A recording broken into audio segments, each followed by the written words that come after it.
You are listening to the VBAC Link podcast, and this is special episode number 18. And we are kind of a little excited about this special episode today. We have been trying to get Kristy on the podcast for quite some time now. She's been a big help to our clients in the past, and she works with a modality that most people don't even know exists. And so we are so excited to tell you all about structural integration and rolfing and what exactly that means for your VBAC and your birth and your postpartum and really a lot of other things too. In life, in just life in general after our sweet little intro. You are tuned in to the VBAC Link podcast with Julie Francom and Megan Heaton, VBAC moms, doulas, and educators here to help you get inspired for birth after having a C-section. Together, they have created a robust VBAC preparation course along with this uplifting podcast for women who are preparing for their VBAC. Although these episodes are VBAC specific, they encourage all expectant moms to listen and educate themselves on how to avoid a cesarean from the get-go. The purpose of this podcast is to educate and inform. It is not meant to replace advice from any other qualified medical professional. Here are your hosts, Julie and Megan. Okay, we are so excited to introduce to you today Kristy Lynn Burtenshaw, and she is a licensed massage therapist, certified practitioner in Dr. Ida P. Rolf's method of structural integration, which is also known as rolfing, which sounds actually really silly, but it is incredible, and you are going to believe that. Oh, it can be Heller work, too. Heller work is another term. Heller work? Students. Heller work? Heller work, yeah. Heller work. Mm-hmm. Oh, that's cool. It's still kind She does it all. Yeah, she does everything. I'm just going to tell you some more. She's a holistic healer. She's a doula. She knows American Sign Language. She speaks American Sign Language. She does all sorts of body work. She started her training in medicine at the unique age of 11. So you can kind of say she grew up involved in wrapped around all of this. Her mother was becoming an EMT, and she could read and was home making the perfect study partner for her mom. During Kristy's dance training, she underwent some injuries and maladies such as a dislocated hip, dislocated toe. Yes, that is common with dancers for sure. Tibial torsion, an extra half-inch on the same tibia, tarsal tunnel, tendonitis, plantar fasciitis, as well as a major injury that sprained the left side of her body. Oh my goodness, Kristy. And created chronic misalignment at the cervical vertebrae. Wow. These experiences led to pursuing and understanding the body for injury prevention and recovery. Kristy studied dance at Brigham Young University for 8+ years, massage therapy at Utah College of Massage Therapy, structural integration with Nicole Buchanan, private mentoring for 6 years with Jean Buchert. Oh, dang it. Jeanne Bucher, and privately studied nutrition from 2001 to 2019 and toxicology from 2011 to 2019. In preparation for her third child, she began study of unmedicated home birth and has passionately been combining all of these topics together since. Let's be real. Kristy is honest, direct. She has a geeky passion for reading and studying. The more she knows, the more she feels she wants to know, for the tindy cell of the body is in itself a universe of study. It's so interesting, Kristy. I was just I did a little mini training at a advanced doula retreat on Saturday, the Saturday before this recording. Oh, thank you so much. It was fun. I always like to go and have adult time where I get to talk to real people. And Kristy was there, and I saw her face, and I'd only seen her ever before on Facebook, and I immediately knew her because one of Megan's clients had worked with her, and I kind of seen her comments on Facebook, and I know Megan had talked a lot about her, and I was like, "Are you Kristy?" And she said, "Yes." And I'm like, "Do you do structural integration?" And she said, "Yes." And I'm like, "I need to know you." I'm like, "I need to know you." This is right there in front of God and everybody. I'm getting ready to teach a VBAC class, and I'm like, I need to know you. We need to get together right now.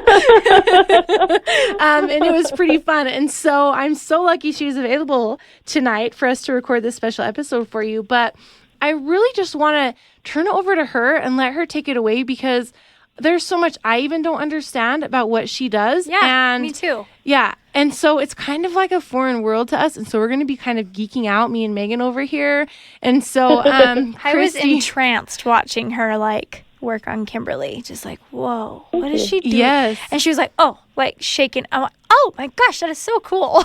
So the fun thing is Kimberly is Megan's client. She had a VBAC after 2 C-sections, and her story was just back on episode number 72. So it was like 2.5 weeks ago was Kimberly's episode. And so if you remember that, then this is Kristy who worked on her during her birth. So anyways, I'm just going to kind of let you steer, Kristy, from here. And me and Megan are just going to sit here and like take notes and geek out and ooh and ah. It's hard to follow all that praise. Thank you. I'm glowing over here. Oh, you deserve it. It's interesting. When I first found out about fascia, it was nearing the end of my massage therapy program. So at this point, I had done 7 years of full-on BYU study, and then taught for 2 years with dance at a high school, and then came back for continuing education. Now I'm at the end of my program, and the teacher comes in and she says, so massage helps you have better posture. And we're like, yeah. And it makes you so you can breathe more. And we're like, yeah. And she looked at us with this like look of like, I caught you. And she said, so why do y'all have such bad posture? Because we were at the end of the program. It's like we've had 2 full terms of body work, and terms are 10 weeks each, with 7-hour days. Like 7 hours of school a day. It's insane. That would be nice. No, I was homeschooling mom. It was rough. Oh, but I lived. I mean like the massages. Survived it. Oh, okay. So, it was interesting because she started talking about this connective tissue, and I was like, I feel like I have been lied to my whole life. So I'm a dancer, and what she taught me is literally the center of dance. And guess what? It's also literally the center of birth. So fascia has a loose connective tissue around each muscle fiber, like that teeny tiny thing. Whoa. And then a group of those muscle fibers, and then a group of those muscle fibers, and then the whole muscle. And it doesn't just go around the sides. It goes from top to bottom, but it doesn't stop there. It just connects right into the bone, and then right into the next muscle, and then right into the next bone. And there are layers. So your body's like this big grid of fascia. And say, Dr. Rolf would always talk about little Johnny. He was one of her favorite kids that she worked with. Little Johnny fell down, and he got it back up, and everyone's like, are you okay? And he's like, oh, I'm fine. And then he skips along the way. Well, Johnny's not fine. His whole body is now adjusting to his injury. He didn't get it fixed. So we go through life having all these adjustments, and then we're trying to stand upright with our pecs pinched forward. And we now have a term for the neck problem people have. It's called cell phone neck. Yeah, I have that. They're real problems. I need to come and see you. It's okay. You can. I'd love it. So what I found was that if you used applied physics and you followed a systematic method, you could literally realign the body. You could open up those pecs and realign the neck and get the pelvis in the right place. Now imagine doing this with chiropractic. It gets fantastic because you go through and you release the connective tissue, and then I send them along the way to their chiropractor. I like Webster ones. And then they do their little adjustment thing because I don't do bones. And then it makes the delivery better. It makes carrying to term better. It's way, way more comfortable. It's astonishing. I wish we were in video and I could show you before and after pictures, because within an hour you can see the baby bump, because I've worked on many pregnant women, and the baby bump literally lifts. It's your body's okay, I can do this. Aww. I can hold this baby, and it's just gorgeous. I love it. That is so sweet. It's really awesome. So it's interesting. The more I learn, the more I don't know. The more I know I don't know, right? Right? But I know enough to know that you can't solve any problem with only one modality. You just can't. That's it's true. like having one tool in the toolbox, Yep. It's the cliche term.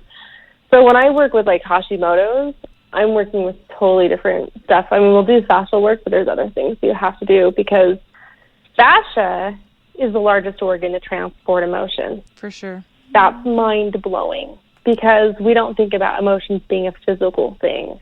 But when we release one more thing up to how you can tell me. Sorry, I'm not making this about me. You keep going. Think about the visceral response you have or the physical response you have or how we tend to go into the fetal position when we're sad. Now think about that and go, okay, so pregnant women, like, they're more emotional.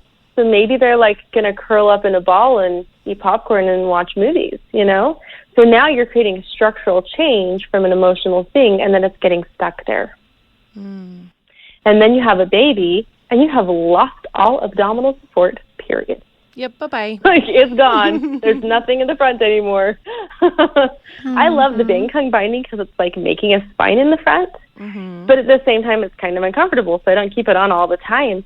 And you're only supposed to wear it for that first 6 to 8 weeks anyway. So you have these moms who are, like, caving in when they're nursing because they're nurturing this baby, and now their shoulders are rolling in. Did you know that can actually, like, create carpal tunnel feeling syndrome? Yeah.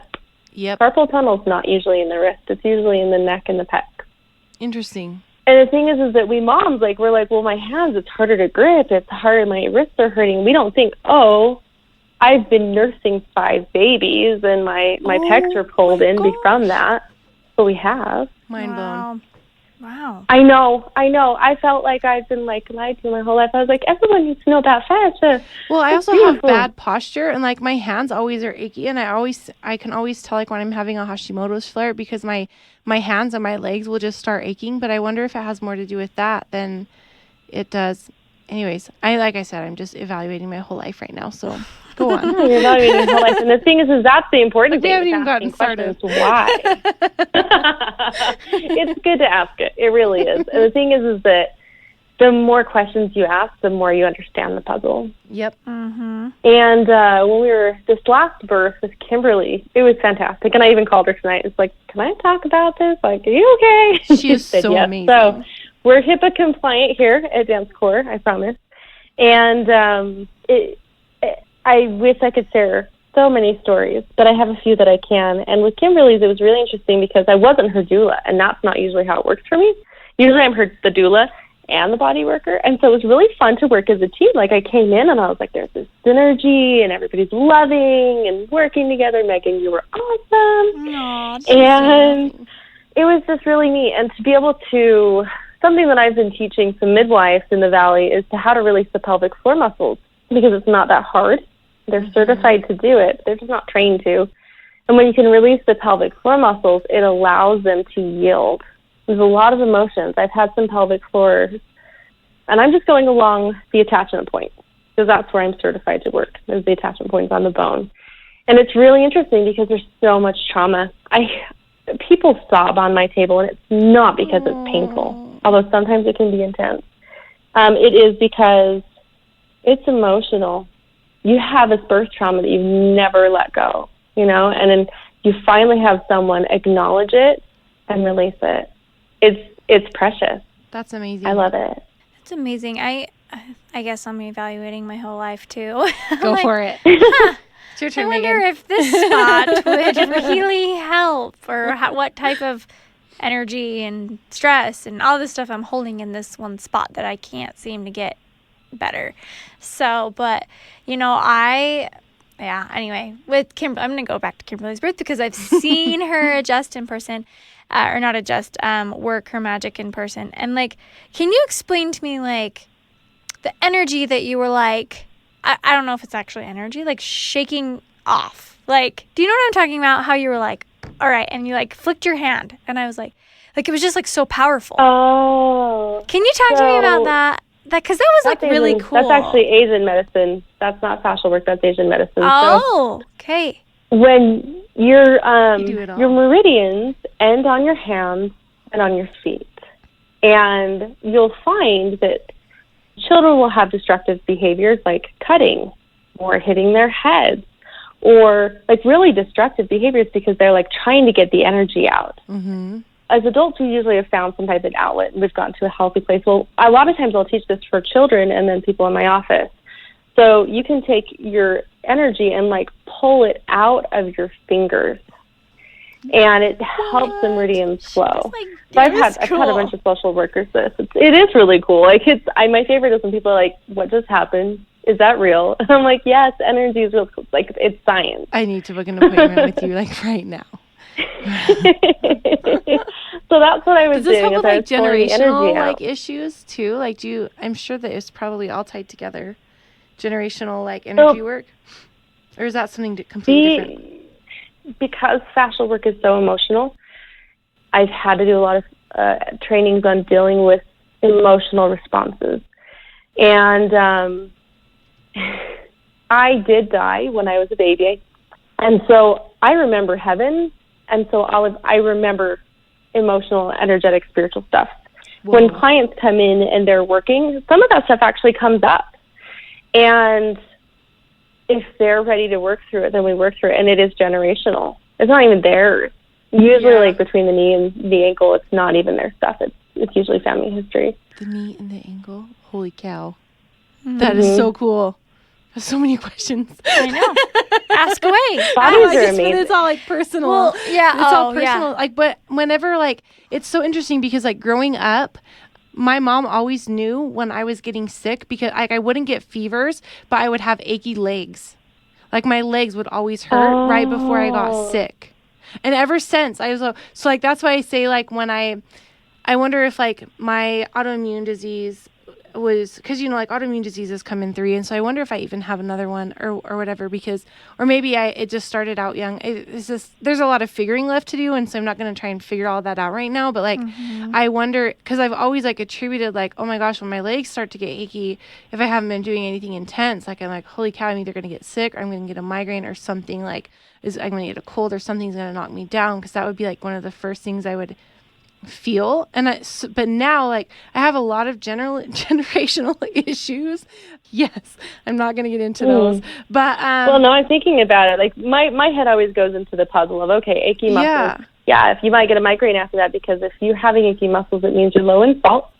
And I'm not talking like table salt. I'm talking salt or real salt or because magnesium bath salts always help my like restless legs when I was pregnant. So the other thing that can help is actually potassium. And there's more potassium in a baked potato than an entire bunch of bananas. What? And so I know Dr. Zanandrea told me that. It was so cool. And what you do is you just bake a potato, you put the salt, and you're naturally going to be eating the potassium, tons of it. It's really compact. And then you're going to be putting salt on it, so now you're getting hydrated if you use real cheese salt. And sour cream, and so you have your dairy. Just kidding. Sure. and then you're drinking water because you're eating salt. So now you're getting hydrated, which means you're going to make ATP, which would probably prevent the migraine in the first place. Wow. Mind blown. So just talk achy legs, just eat a baked potato. You just eat a baked potato, I know. Talk to us about pregnancy and VBAC and how I'm going this other way. And how one could benefit with your work with structural integration and fascia work and all that, like while prepping for a VBAC, because a lot of these women have experienced trauma, and even if their actual cesarean wasn't traumatic emotionally, I mean that's very physically traumatic to a body. And so I mean, I think for me personally, I'm like, oh, I could see how like even if my cesarean wasn't traumatic for me mentally, like how my body could tense up and have scars and wounds and things inside that I don't even know about. Well, and even the physical scar from your cesarean can tighten up the fascia, right? Yeah. Yeah. So can you talk more about that? Kind of like how good segue. How VBAC, how these VBAC moms could benefit from your services and how they could even know what spot to work on, or if they do, maybe it's not. Maybe it's just through a visit with you. Well, there are definitely some things that I could just come up with at the top of my head. But then, of course, personalizing service makes a huge difference because no two bodies are alike. It's just a fact. when you look at a C-section, the first thing you're looking at is, okay, what are the physical things that have changed here? You have now created incisions and sutures and scar tissue. So the first thing I actually do is I teach moms how to do Russian sports massage friction. Because if you do sports massage friction, you will heal the scar tissue superficial to deep. That is going to reduce the risk of that next pregnancy adhering to the scar. Now, what is that called again? Superficial to deep. Russian sports massage. Okay. Superficial friction. Friction. It's a very taking specific notes. kind of body work. Holy so I teach cow. that as a self-care. I know. I was like, You're mind amazing. blown. Everyone's going to learn self-care in my office. Like, I am so independent. I like to do everything myself. So I do everything myself, and when I can't, I go to a therapist and have them do what I can, and then I go back to doing everything myself. So when clients come in, I expect that they're going to be proactive and they want to take care of themselves, and so I teach them how to. So that's one of the things that we do. Then I take people through with what's called the 10 steps of structural integration. It's 10 individual sessions, and we first open the ribs, we open the lungs so they can breathe, because if you can get oxygen to your body, you can heal faster. Fascia can be... It could feel more like physical therapy than it does massage therapy. Just saying, I'm giving you, a fair warning. But the nice thing is that you get to practice over and over and over yielding fascia, which is what birth is. You get practice. 10 sessions, you get to practice actually yielding real fascia. You're not waiting for your cervix to be yielding. You're not waiting for your perineum to be yielding. It's not like, oh, I hope I can do it. I hope I can do it. You actually are learning how fascia works and how you can let it go and what to do when an emotion comes up, because it's not that it might come up. It will. It's just when. Ideally, you process emotional things before the birth. And the thing is a lot of times I'm helping these pregnant moms process the trauma from their birth. And sometimes we're working through helping their husbands be okay with a VBAC. Like, where do we find resources? Yep. What can help my husband feel safe because he's so scared? And I love your course. Like, I'm totally going to take your course, by the way. I'm like planning it in. We have one a week from Saturday. I know. Yeah, I'm really excited. So when it comes down to doing like the physical work, but it leads into the emotional work because it's fascial.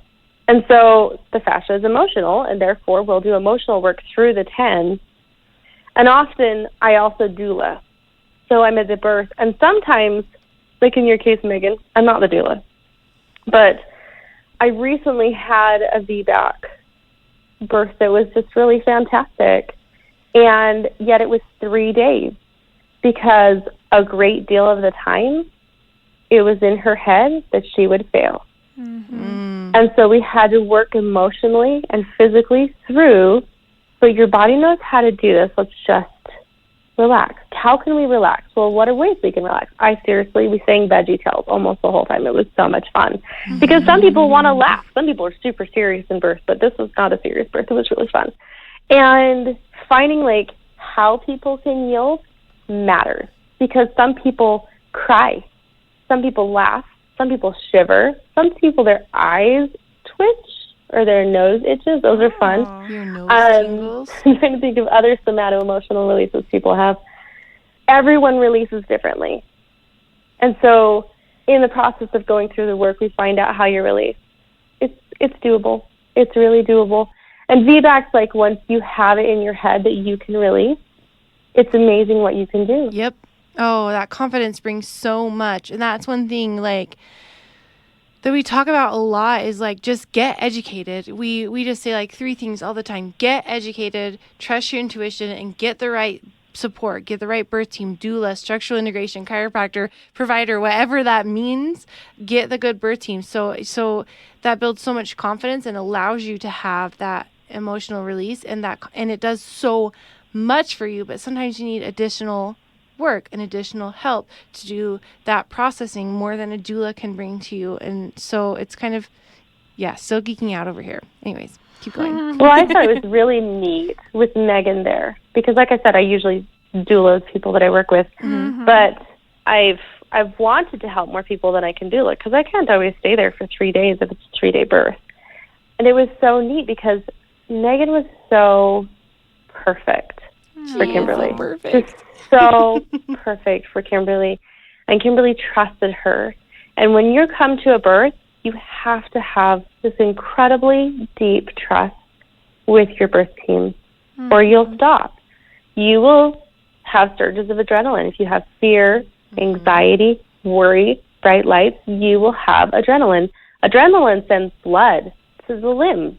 Your cervix stops. It won't go any further because you are now in run from the tiger in the cave mode. You know, like, you have to feel safe and secure and vulnerable. And I love the whole, should we have someone like be able to poop in front of you for your doula interview, because really truly it's vulnerable and raw to be at a birth. Yeah, I totally did that. I was I was like on the toilet sitting backwards, and I'm like, I'm pretty sure I'm gonna poop. I told my doula, I'm like, you can go away. She's like, no, it's fine. And I'm like, no, you can go over there. She's like, no, it's fine. I'm like, okay, that's fine. If you want to smell my poop, then smell my poop. It's just a part of the process. Yeah. But hey, my baby was born shortly after, so had to make some room. Yay. But yeah, oh, that's so awesome. I just think it's awesome what you're doing, and like there's so many things I'm like, I didn't even really understand that it was that connected, to what happens on the outside. Like it goes deep on the inside. Deep, deep, deep. We go superficial to deep and then back to superficial so that you can get moving. So our first goal is to get you standing upright and then to get you moving forward in an upright position. So it goes really deep. Like we work on the psoas and we work on the diaphragm. You can touch your diaphragm. Like that is so cool. Yeah. That is cool. So question, do you know, or do you feel like, or have you seen, I should say, like we've got, like particularly right now, we've got a lot of breech babies going on with our clients. And I just want to know, like, and these moms have had past experiences and things like, do you ever feel like working with you and kind of resetting the body and, focusing on all of those things deep down to stand back up could affect a baby going breech? Or get baby to turn head down. Or reversing it. Yeah. So that's what I meant. Yeah. Sorry, to reverse it. I you were following me. You were following me. Yeah, I'm going to cause breech. Not. No, so when it comes to breech, it's really interesting because the causes for breech can be varied. Right. But usually it's because the baby found a place to be comfortable. And unfortunately, that was coupled with bad posture.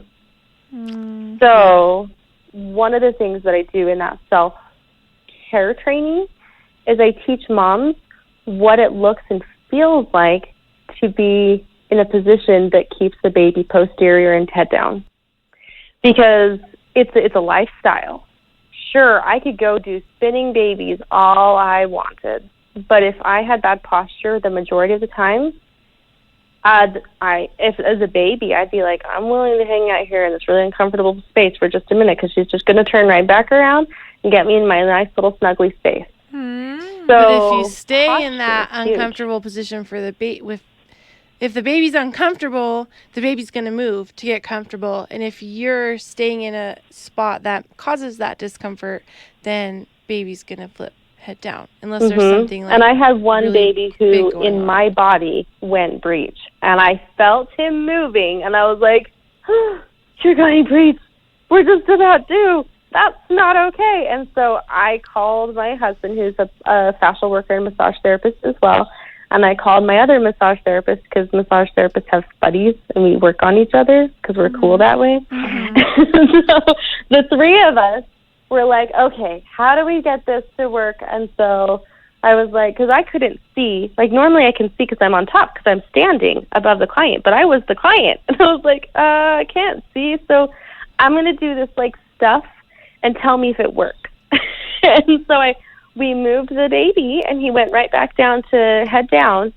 But it was uncomfortable to have him switch to breech just before birth. So that was not fun. Yeah. Yeah, I can imagine. And I know chiropractors that turn babies as well. Yeah. Sometimes it's nice to combine the two because I can release the fascia around it, and then the chiropractor, he has far more training turning babies.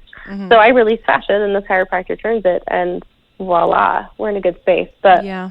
I did turn my own. It was fun. That's cool. That's really cool. That's crazy. That's awesome. Well, It's fun. such good information. Do you have any other tips or anything, or I don't know, anything that you'd like to share for these mamas? And then I think you should tell everybody where to find you. Yeah, where to find you, Oh, and yeah. if people are not in Utah, how to find others how to like find you. others like you. Yeah. So let's see. Tips. One of my biggest things is hydration. I really think that there's a lot of misunderstanding around hydration, and pregnancy is hugely benefited by it. Fascia is healthier, your brain is healthier, you're going to have fewer headaches, you're going to function, you're going to think better. So that's going to all translate into being able to nurture your baby better. So what I have clients do is we don't have them have any canned foods. They don't eat canned foods if they can help it. And they use pink salt, Himalayan pink salt, or if they have nausea, then they'll use Celtic gray salt, or they use Redmond real salt. These are complex Hey, I grew up near spectrum Redmond, by the way. salt. That's really good. So what happens is NaCl will make you get hypertension, but full spectrum salts, I've never seen anyone ever get hypertension on them. I have never seen it. I've had chiropractors who've never seen it, and they recommend the same thing. So I just have clients, if they're thirsty, if you're already thirsty, you are dehydrated, so you eat a pinch of salt, and then you follow it down with a glass of water.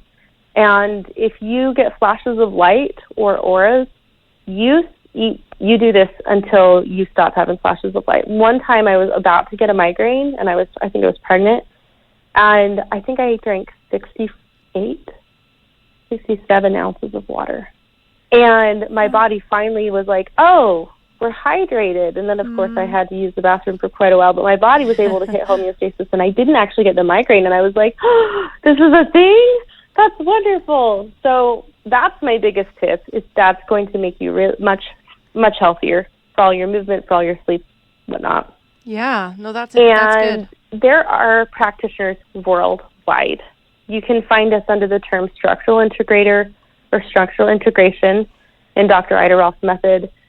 Dr. Rolf's student split off after she died in 1979, and so she was a biochemist. Got her degree in the 1930s. She's so cool. Anyway, so she had students who did Heller work. That's HELLERWORK, so Heller work. And they typically do 12 sessions instead of 10. And then there are Rolfers, and that's ROLFING, Rolfing. So there are some other ones, like craniosacral therapy was contemporary with Dr. Rolf at the same time. It's not the same thing, but it does move your fascia, and if you're dealing with like fibromyalgia, that might be a better route for you because you're less likely to have a flare-up. Interesting. For me, I have a website. It's www.dancecore, and that's, I never knew about corp, like corp, C-O-R-P. No, dance core is in like the core, like your core strength, right? Yeah. C-O-R-E. Yeah, dancecore.us. So that's our website. And then on Instagram, I'm the Dance Core Doula. So I love that, Dance Core Doula. I love that. If you're a dancer and you're pregnant, there's a whole world of things that you need to know. And dancers are unique. yes. Awesome. Well, thank you so much. Thank you so much. Thank you for you having are me. amazing, and I think it's unique. Like, it's not something you hear about all the time. You hear about like massage therapy, and you hear about chiropractors whom we all love, but you're just different. You're different out of them, and it's awesome. It's awesome to hear just how crazy connected our body gets through all the layers of the body. It's so amazing. It's beautiful. It's actually, I had another thing that this, my biggest pet peeve, so I'm just going to shout it out. Sure. With lip ties. It's just fascia. It's just fascia. And so people will go and get it lasered, and now you have a risk of infection. But if you have that baby do tummy time, the baby's naturally stretching their own fascia. Oh, I know by they doing hate tummy it, but, like, time? tummy time, like, so you have them do tummy time a lot, and they're naturally stretching their own fascia. And then the exercises that they have you do to make that fascia yield under the tongue or under the lip tight, that's the same stuff. You don't have to have it lasered. It's like my biggest pet peeve, like, because it's wow. the poor baby is getting cut. Like, they're gonna be like, "Why are you hurting me? You're my loving, nurturing parent." So there's actually a way to do that. And it works really, really well. I've had 3 children with lip ties, and we just did tummy time, and it was fine. Really quickly. It's not like taking forever. Had major tongue tie. Really? And we had to get it like lasered twice. And still, he's 4 years old now. And when he sticks his tongue out, he still has a snake point little tongue at the end of his tongue. So I'm pretty sure it's still there. But we did tons of tummy time with him. So I wonder if there's something else going on, like with the fascia.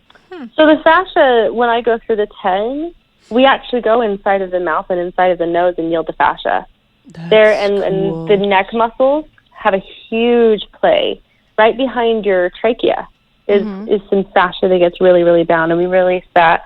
So, I mean, there is some of that going into play. And when I work on babies, it's kind of fun because they accept the work really quickly. Their sessions don't take as long. Oh, I'm sure, because they're like all loosey-goosey and fresh and new. And they haven't had the external... Trusting. Yeah, and trusting. That's true. Well, and you think about it. They've been in a fetal position inside of the uterus, and then they kind of prefer that tucked in. So they keep that fascia tight. You have to really work to get them to lengthen the fascia in their neck. Yeah, I'm sure. So that will solve like breastfeeding issues and probably sleep issues maybe. And I mean, it could, I guess, depending on the cause of them. We don't have the time to go through everything. I wish I could. Yeah. Oh, man. I wish we could too. Holy cow. Well, gosh, thank you so much. We love everything you've talked about. We've learned so much today. I know that everyone listening has learned a lot too. Once again, it's Kristy Burtenshaw, and her website is dancecore.us, and that's core like CORE, not like Marine Corps. And you can find her on Instagram at dancecoredoula. And please give her a shout out and go follow and do some research into this structural integration. If you're local to Utah, look her up. Her office is located in Provo or Orem. They're all kind of the same. It's 510 South University in Provo. Okay, so Provo. So if you're in Utah, look her up. If not, find someone near you, because this is opened up like a whole new world of information, and who knows how many women are going to be helped by this. I'm just really excited. Yay. So if structural integration or rolfing or any of those other things you talked about has helped you, reach out to us. We would love to hear it on Facebook Messenger or on Instagram. And if you don't follow us, you can find us on Instagram and Facebook, just Instagram at the VBAC link. On Facebook, we're the VBAC Link. And we also have a group on Facebook called the VBAC Link Community. So make sure to join there, comment. I know Kristy's in our group. Go in there and ask some questions, because I'm sure she's more than happy to answer them for you. I am. All right. Well, thank you again so much. It was so great to talk to you, and so great to finally meet you. I know. It was so fun. Thank you. It was really delightful to talk. Would you like to be a guest on the podcast? Head over to thevbaclink.com/share and submit your story. For more information on all things VBAC, including online and in-person VBAC classes, the VBAC blog, and Julie and Megan's bios, head over to thevbaclink.com. Congratulations on starting your journey of learning and discovery with the VBAC Link.